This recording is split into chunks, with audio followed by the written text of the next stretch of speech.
Hey there, welcome back to the Lumentek Electrical YouTube channel. My name's Trevor and I'm here with Ryan. He's the owner and operator of Lumentek Electrical out of Red Deer, Alberta. And today we're going to be discussing maybe a couple things. You just recently did a code update course, which I've had the pleasure of experiencing those in the past, and they're pretty boring, but let's take a dive into that and tell me what you learned. What's new in the Canadian electrical code?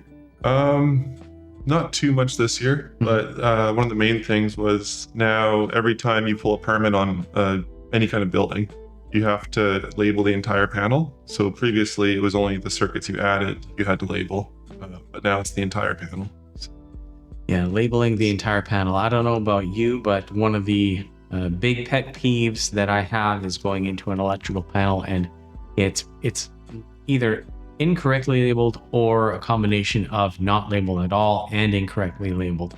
Those two things are big pet peeves. So I'm not upset at that, but I know that it's going to create a lot of extra time and hassle for electricians trying to, implement that system, because the house could be, who knows, 50 years old, and so many different added circuits have happened over the years, and now you've got to try and trace out what all of this is for. So I hope they're not too sticky on the actual labeling, and hope you can create a generalized area like for post World War or something built in the 60s and 70s. Hit the switch and this is half of the upstairs. So what else has been going on with you lately? Lots of permanent Christmas lights. Okay. Lots of Celebrate lights. Lots of dimmers.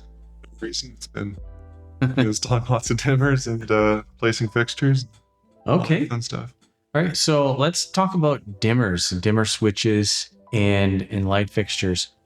So obviously someone must have bought a new house. Yeah. And they wanted dimmer switches put everywhere. What's the story behind that? A customer moved into a new house and they wanted to put dimmer switches in all the bedrooms, living room, hallways, pretty much everywhere. I don't think I've ever done a house with that many dimmers. Okay, so are they just like wall switch dimmers? Are they remote controllable or any smart home aspects? No, just regular dimmers this time. Okay, regular dimmers. And any reason as to why they wanted dimmers everywhere? What'd they tell you? I don't know. They just had all of it. Maybe they're on sale. They're on sale. They're on sale, so let's put them in. Okay, great. So with that in mind, I don't know, would you recommend putting dimmers in a hallway? Personally, I'm not a fan of it, just because when there's multiple switch locations, usually you can only dim one of them. So if someone dims one end of the hallway all the way down, you come in, turn the lights on, it's not going to be very bright, and you can't adjust it till you go through the dark hallway and actually trip over stuff.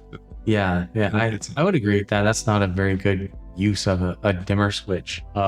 Places that I would use it would be in a bathroom, let's say an ensuite that doesn't have a door, and you just want to dim it for at night. You can do that, so it's a little bit easier to find your way. That's something that I would do. What's a recommendation for you? Dimmer switch.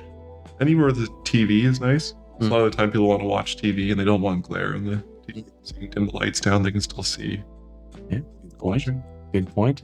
In places you do want dimmers, perhaps a bedroom, right? That's a good place to put a dimmer in case you don't want it all the way off. Then you can just have the lights dimmed and maybe set a romantic tone, a romantic mood, if the occasion requires it.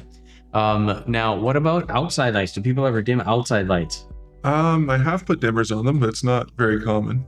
Yeah, I've never heard of that, but no, there's no reason why you wouldn't want to. Yeah, we don't seem to put very many in. Now, that brings us to Celebrate permanent outdoor lighting, permanent Christmas lights. These things can do a lot of different things, and I'm sure they dim. They do. And they get dimmer and they get brighter and they have multiple different colors and so forth. So that could be something. So tell me a story about someone who's using Celebrate lights and they're really loving the features. Lots of people, that's probably one of the most things we hear about them, is people are super happy with everything that they can do. It's definitely one of the most comprehensive apps as far as customization.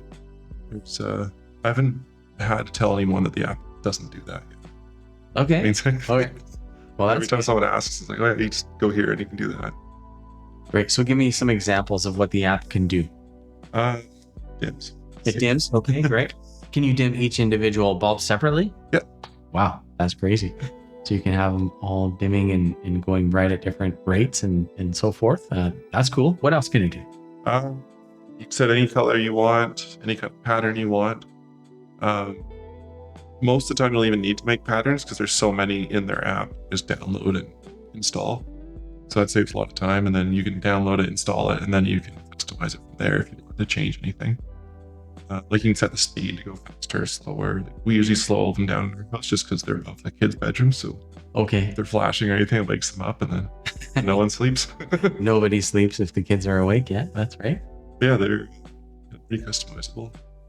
Awesome. Now, I don't know if we talked about this in the past, but what is the warranty like on Celebrate lighting? The warranty on parts is 5 years, and then 1 year for labor. Okay, 1 year for labor, and they cover that if there's an issue with anything as far as you have to replace a strip or bulb or something. Yeah. Right. Okay. Now, out in the area where you are, what areas do you serve? All of central Alberta, so anywhere from Red Deer, Sylvan Lake, Lacombe, Blackfalds. All those areas. Okay, so electrical services. Now that's not hooking up your power. That would be, is that Fortis out there? Yeah, Fortis, and there's Red Deer Light and Power as well. Yeah, Red Deer Light and Power. So that's not Lumentek. Lumentek, if you have any problems with your electrical systems, so if you had an issue with your panel, lights, plugs, switches, motors, transformer issues, these types of things for your commercial business, those are the things that Lumentek takes care of.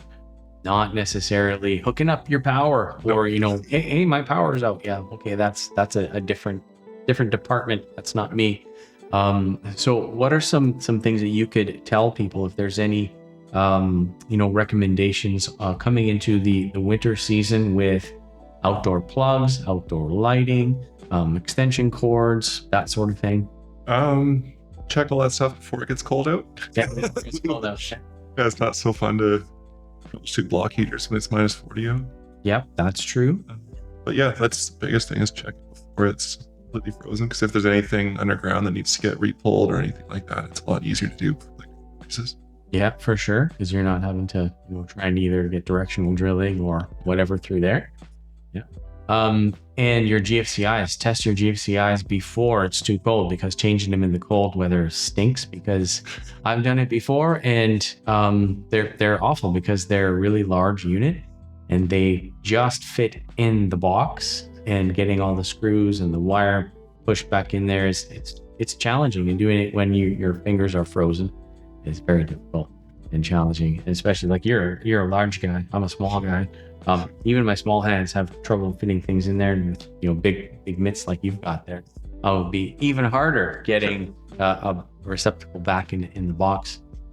So tell us a little bit about extension cords. I know a lot of people, just leave them hanging in the snow, or they get iced over.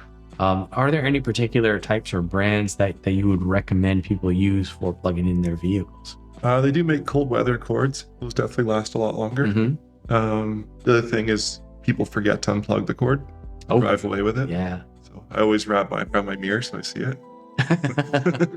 Yeah, I think I've done that once, maybe.